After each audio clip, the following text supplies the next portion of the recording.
नमस्कार, मैं राजमन डाल्टनगंज पलामू झारखंड से। इस वक्त मैं डाल्टनगंज के रेलवे स्टेशन पर जानने की कोशिश करूंगा कि उम्रा पर कुछ जायरीन पलामू की धरती से जा रहे हैं और जानने की कोशिश करूंगा। हजरत हमारे साथ सैयद साहब हैं जो डाल्टनगंज में किसी नाम की तारीफ की ज़रूरत नहीं है। मैं राज अमन डाल्टनगंज। तो सैयद साहब जानने की कोशिश करेंगे आपसे कि क्या क्या इनको सावधानी बरतनी है।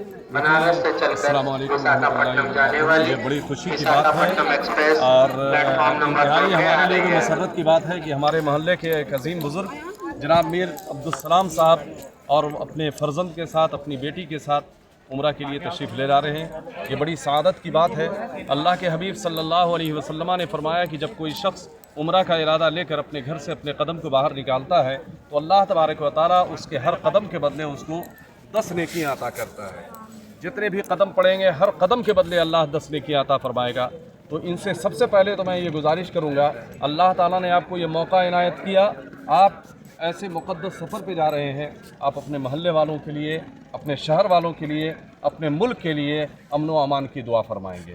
और हम लोगों के हक़ में भी दुआ करें कि अल्लाह हम लोगों को भी वो मौका फिर से नसीब फरमाए कि हम लोग भी ज़ियारत हरमैन शरीफैन के लिए जाएँ। उम्रा एक अहम इबादत है और चूँकि हज जो है मखसूस दिनों में होता है और उसके मखसूस औक़ात होते हैं, लेकिन उम्रा के लिए कोई वक्त मखसूस नहीं होता। जब हम जाएं और तवाफ़ काबा करें और सफ़ा मरवा की सई करें तो ये उम्रा हमारा मुकम्मल हो जाता है।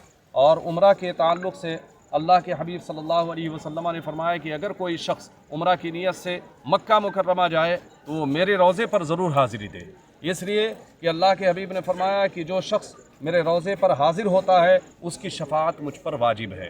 अल्लाह के हबीब सल्लल्लाहु अलैहि वसल्लम की बारगाह की ज़ियारत ये सबों को नसीब नहीं होती, नसीब वालों को अल्लाह तबारक व तआला नसीब करता है। मेरी दुआ है कि इस मजलिस में या इस सफ़र में जाने वाले जितने भी उम्रा के ज़ायरीन हैं, अल्लाह रब्बुल इज़्ज़त उन तमाम के इस उम्रा को कबूल व मकबूल फरमाए और तमाम के सफ़र में अल्लाह तबारक व तआला आसानियाँ पैदा फरमाए। और हमारे जनाब इलियास साहब के लिए भी मैं दुआ करता हूँ कि अल्लाह ताला इनको भी वो मौका अता करे कि ये भी जो है गुम्बद खज़रा का दीदार कर सकें, खाना काबा का तवाफ़ कर सकें। मेरी दुआ है अल्लाह तबारक व तआला हमारी दुआओं को कबूल व मकबूल फरमाए। राकेश, इस वक्त सुन रहे थे आप जनाब सैयद साहब मदीना मस्जिद डाल्टनगंज, वार्ड नंबर कितना हम लोग 28 मुस्लिम नगर डाल्टनगंज मुस्लिम में पेशी इमाम साहब हैं। और इन्होंने साफ साफ कहा कि इन्होंने साफ साफ कहा कि उम्रा के दौरान जो भी अरकान हैं उनको बताया और उन सब के लिए दुआएं भी मांगी, देश के लिए भी दुआएं मांगी और सब जितने भी यहाँ खड़े हैं उनके लिए भी दुआएं की। मैं राजमन डाल्टनगंज पलामू झारखंड।